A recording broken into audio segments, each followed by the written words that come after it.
नमस्कार। टुडे उत्तराखंड में आपका बहुत बहुत स्वागत है। मैं हूं गीतिका पांडे। हमारे प्यारे राज्य उत्तराखंड से जुड़ी हुई खबरों को जानने के लिए टुडे उत्तराखंड को सब्सक्राइब करें और उत्तराखंड के किस जिले से ये वीडियो देख रहे हैं कमेंट बॉक्स में हमें जरूर बताएं। सीएम धामी ने उद्योगों को प्राप्त अनुदान धनराशि का किया डिजिटल स्थानांतरण, 90 करोड़ रुपए किए जारी।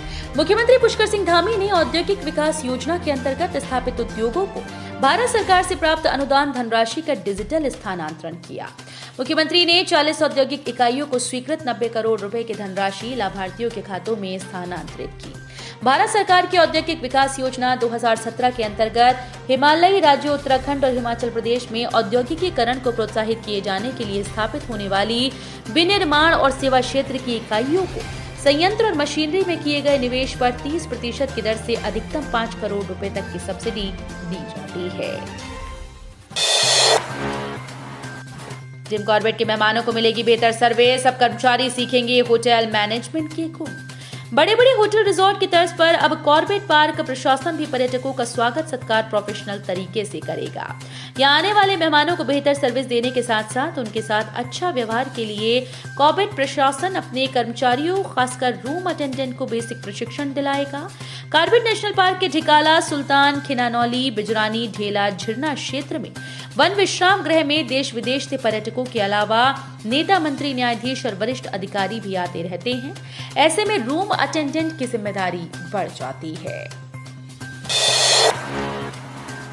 1 करोड़ रुपए से होगा बागेश्वर के इन 3 मंदिरों का सुंदरीकरण, सीएम धामी ने दी धनराशि। शारदीय नवरात्र पर मुख्यमंत्री पुष्कर सिंह धामी ने बागेश्वर को 1 करोड़ रुपए की सौगात दी, जिससे 3 मंदिरों का सुंदरीकरण होगा। विधायक पार्वती दास ने उनसे मुलाकात कर उनका आभार व्यक्त किया। अब इन पैसों से बागेश्वर के मंदिरों की तस्वीर बदल जाएगी। विधायक पार्वती दास ने बताया कि हरज्यू मंदिर, द फोर्ट, नीलेश्वर मंदिर और चंडिका देवी मंदिर के सुंदरीकरण के लिए 1 करोड़ रुपए की धनराशि स्वीकृत हो गई। देहरादून में अपराधी आसानी से नहीं हो सकेगा फरार, नई तकनीकी से कसी जाएगी लगाम। तकनीकी के इस दौर में आपराधिक घटनाओं के अनावरण के लिए पुलिस भी नई तकनीक का इस्तेमाल कर रही है। पहले अधिकतर घटनाओं का पर्दाफाश सर्विलांस से होता था, तो अब सीसीटीवी कैमरों की भी भूमिका अहम हो गई। सीसीटीवी कैमरों का इस्तेमाल न सिर्फ आपराधिक घटनाओं के लिए बल्कि यातायात निगरानी के लिए भी किया जा रहा है। पानी बिन सूखे 15 गांव के कंठ, 1.5 महीने से प्राकृतिक स्रोतों पर निर्भर हैं लोग, लापरवाह सिस्टम। उत्तराखंड के कोटद्वार में पानी की कमी से कई गांव जूझ रहे हैं। ये कमी 1 दिन या 2 दिन से नहीं बल्कि पिछले 1.5 महीने से कमी है। पिछले 1.5 महीने से यमकेश्वर ब्लॉक के 15 गांव तरस रहे हैं। अभी तक प्रशासन की ओर से इस पर कोई सुध नहीं ली गई। नतीजा, ग्रामीणों को पानी की तलाश में प्राकृतिक स्रोतों के चक्कर काटने पड़ रहे हैं। नवंबर में होगा औद्योगिक उद्यम मेला, कैबिनेट मंत्री ने तैयारियों को लेकर अफसरों के साथ की बैठक। शुक्रवार को हाथीपड़ कला स्थित कैंप कार्यालय में कृषि और उद्यान मंत्री ने औद्यानिक उद्यम मेले की तैयारियों को लेकर अधिकारियों के साथ बैठक की। उन्होंने मेले को सफल बनाने के लिए अधिकारियों को दिशा निर्देश दिए। औद्यानिक परिषद राज्य में औद्यानिक और अन्य पर आधारित स्टार्टअप व्यवसायियों को बढ़ावा देने और उन्हें सम्मानित और प्रोत्साहित करने के लिए आयोजन मेले का कर रहा है। ITI में अनुदेशक भर्ती निकली, आवेदन शुरू। जेईई भर्ती को लेकर जानिए बड़ा अपडेट। उत्तराखंड लोक सेवा आयोग ने राजकीय औद्योगिक प्रशिक्षण संस्थान में फोरमैन अनुदेशक के पदों पर भर्ती के लिए विज्ञापन जारी कर दिया। इसके लिए 10 नवंबर तक आवेदन कर सकते हैं। आयोग के सचिव गिरधारी सिंह रावत ने बताया कि ITI में फोरमैन अनुदेशकों के 31 पदों, 21, SC 7, ST 1, OBC 5, EWS 3, general 21 पर भर्ती की जाएगी। आवेदकों को 12वीं पास के साथ ही civil, mechanical, electrical, electronics, computer, refrigeration व एयर कंडीशनर और ऑटोमोबाइल इंजीनियरिंग में डिप्लोमा होना चाहिए। वन उपज पर मंडी शुल्क वसूलने का मसला सुलझा, मंडी परिषद और वन विकास निगम के बीच हुआ अनुबंध। वन उपज पर मंडी शुल्क वसूलने के लिए मंडी परिषद और वन विकास निगम के बीच मसला सुलझ गया।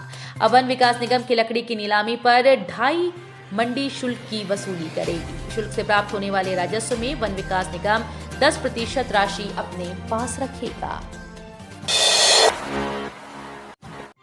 आदि कैलाश यात्रा के लिए सुविधाएं और कनेक्टिविटी होगी मजबूत। आईटीबीपी के साथ हुआ एमओयू। आदि कैलाश और ओम पर्वत की यात्रा पर आने वाले पर्यटकों के लिए सुविधाएं और कनेक्टिविटी मजबूत करने के लिए पर्यटन विभाग और आईटीबीपी के बीच एमओयू किया गया। अपर मुख्य सचिव राधा रतूड़ी ने पर्यटन विभाग को मानस खंड मंदिर माला मिशन की कार्य योजना पर काम करने के निर्देश दिए। शुक्रवार को सचिवालय में अपर मुख्य सचिव राधा रतूड़ी ने चारधाम यात्रा पर आने वाले श्रद्धालुओं को मानस खंड के मंदिरों और आदि कैलाश यात्रा के लिए प्रोत्साहित करने के लिए अधिकारियों की बैठक की। लड़की की मौत मामले में थम नहीं रहा आक्रोश। टावर पर चढ़े छात्र, प्राचार्य का इस्तीफा मांगा। करणपुर स्थित डीएवी कॉलेज के पीछे की दीवार बृहस्पतिवार को रात अचानक भरभरा कर गिर गई। कॉलेज के आसपास घूम रहे भाई बहन इसकी चपेट में आ गए। हादसे में बहन की मौत हुई जबकि भाई गंभीर रूप से घायल हुआ। उसे निजी अस्पताल में भर्ती कराया गया। सुष्मिता तोमर पुरोला डिग्री कॉलेज में कनिष्ठ सहायक के पद पर कार्यरत थीं। राजधानी से दिल्ली सप्लाई की गई नकली दवाएं, 3 मेडिकल स्टोर पर छापा, 20 लाख की गोलियां और कैप्सूल जब्त। राजधानी से सप्लाई की गई नकली दवाओं को जब्त करने के लिए पुलिस ने दिल्ली के 3 मेडिकल स्टोर पर छापा मारा। यहां से करीब 20 लाख रुपए मूल्य की 1.5 लाख से ज्यादा नकली गोलियां और कैप्सूल बरामद किए गए। ऋषिकेश में फायर झोंकने वाले गढ़वाल विश्वविद्यालय के 4 छात्र गिरफ्तार। हॉकी स्टिक से था व्यक्ति को पीटा। ऋषिकेश में चंद्रभागा पुल के पास व्यक्ति से मारपीट करने और फायर झोंकने के आरोप में गढ़वाल विश्वविद्यालय के 4 छात्रों को गिरफ्तार कर लिया गया। इनमें से एक छात्र ने अवैध पिस्तौल से फायर कर उसे कूड़ेदान में फेंक दिया था। सीएम के यूट्यूब चैनल को मिला सिल्वर बटन, कहा प्रचार प्रसार का सबसे बेहतर माध्यम। सोशल मीडिया प्लेटफॉर्म यूट्यूब ने मुख्यमंत्री पुष्कर सिंह धामी के ऑफिशियल यूट्यूब चैनल को सिल्वर बटन प्रदान किया है। सूचना महानिदेशक बंशीधर तिवारी ने मुख्यमंत्री को यूट्यूब से प्राप्त प्रमाण पत्र भेंट किया। नोमैंस लैंड में अतिक्रमण से सुरक्षा को खतरा। उत्तराखंड के खटीमा में घुसकर नेपाली नागरिक कर रहे खेती। सामरिक दृष्टि से महत्वपूर्ण उत्तराखंड के खटीमा में भारत नेपाल की खुली अंतर्राष्ट्रीय सीमा का नो मैंस लैंड एरिया अतिक्रमण की जद में है। नेपाल की तरफ से इस क्षेत्र में खेती व अन्य अतिक्रमण से देश की सुरक्षा व्यवस्था को खतरा हो सकता है।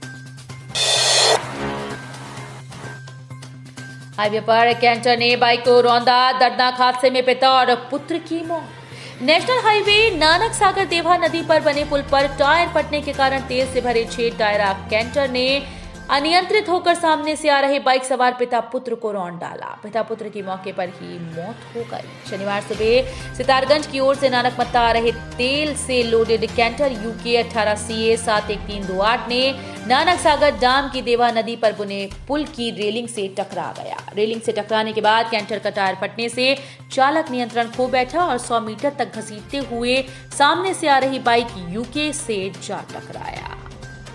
तो ये थी हमारे प्यारे राज्य उत्तराखंड से जुड़ी हुई कुछ खास और अहम खबरें। इसी तरह की लेटेस्ट अपडेट पाने के लिए अभी सब्सक्राइब करें टुडे उत्तराखंड चैनल को। धन्यवाद।